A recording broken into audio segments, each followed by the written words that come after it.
ঘরের মাদি, আবার পাঠাইব তোরে বাপের বাড়ি, বলি সোনারি নারী তোর কিসের বাহাদুরি।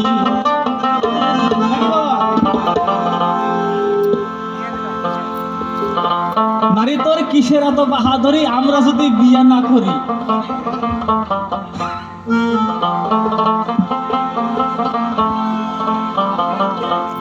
একদিকে দেবাদিদেব মহাদেব আর একদিকে তিনার ঘরের সুন্দরী রানী, কি দুর্গা নাকি পার্বতী না কালী? কি বলেছে মা? পার্বতী না দুর্গা না কালী, কি বলেছে?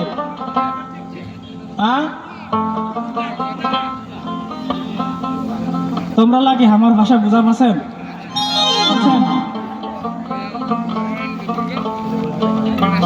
একদিকে দেবাদিদেব মহাদেব, আরেকদিকে তিনার ঘরের ঘরণী আদ্যা শক্তি মহামায়া দুর্গা।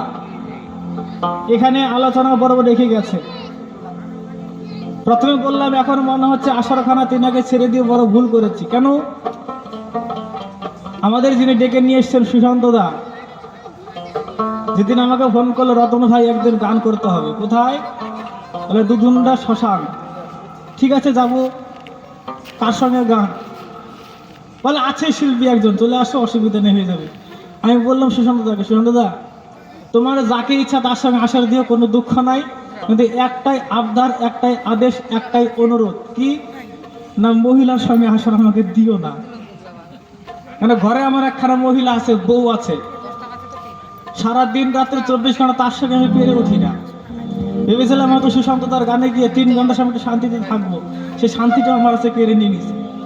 ঠিক ঠিক সেই মহিলার সঙ্গে আসার খানা দিয়ে দিয়েছে।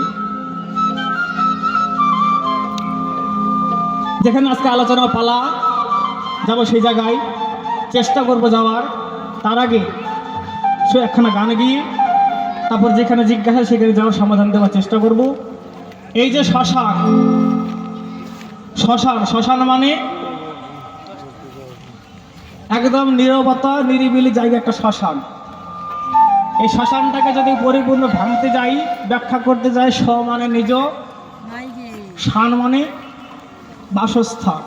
এই নিজ বাসস্থান, এই দেহটাকে একটা শ্মশান সমতুল্য মনে করে এই জায়গাটার সঙ্গে আর এই দেহের সঙ্গে মিল করে শ্মশান নামখানা হয়েছে। কারণ এই শ্মশান নামটার সঙ্গে দেখবেন এখানে বর্তমান জাগতিক জগতে নানা রকম সংসারের মধ্যে অনেক অশান্তি অত্যাচার হয়ে যায়, হয় না বাবা? প্রত্যেকের বাড়িতে অশান্তি আছে, কিন্তু এই শ্মশান এমন একটা জায়গা, এই শ্মশানের মধ্যে কোনো অত্যাচার নাই, কোনো আচার নাই, কোনো বিচার নাই, কোনো ঝগড়া নাই, কোনো জ্বালা নাই, যন্ত্রণা নাই। কে করবে? বড়লোক, জমিদার, ধনী, যতই অহংকার করি না কেন, যেদিন এই দেহ থেকে প্রাণবায়ু বেরিয়ে যাবে, সেদিন কে ধনী আর কে গরিব বাবা, সবাইকে এই শ্মশানে এসে পুরে ছাই হতে হবে। সেদিন কেউ দেখবে না যে ছোট রতন দাস বাউল একজন ধনী ঘরের ছেলে, তাকে অন্তত চন্দন কাঠ দিয়ে পোড়ানো হোক। বা কেউ এসে বলবে না যে রতন গরিব ঘরের ছেলে, তাকে একটু অন্য ধরনের কাঠ দিয়ে পোড়ানো হোক, বা চন্দন কাঠ দিয়ে পোড়ানো হোক, বা কম দামে কাঠ দিয়ে পোড়ানো হোক। সবার জন্য ওই একই কাঠ, যেটা নাকি আম কাঠ বেশি সময় ধরে জ্বলে, ভিজা হলেও জ্বলে, তাই না বাবা? আম কাঠ এমন একটা কাঠ, গাছ সঙ্গে সঙ্গে কেটে আগুন ধরিয়ে দেবেন, সেই কাঠটা জ্বলতেই থাকবে, আস্তে আস্তে আস্তে আস্তে জ্বলবে।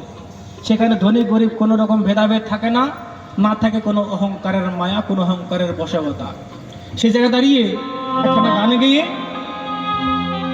পালা প্রসঙ্গে প্রবেশ করবো। শুনুন গানখানা গাইছি, কি বলছে গানের ভাষা।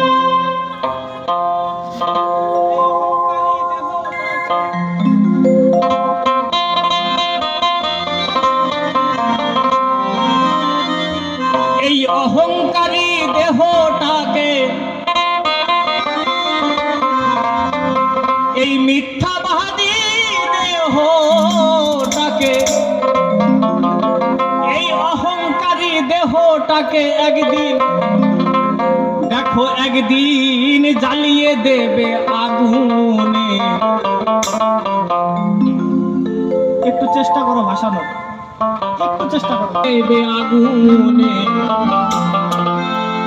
সেদিন সেদিন আমাদের সব খেলা শেষ হবে এই শ্মশানে, তাই না?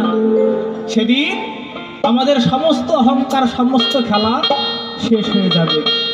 তাই বলছে সেদিন সব খেলা শেষ হবে এই শ্মশানে।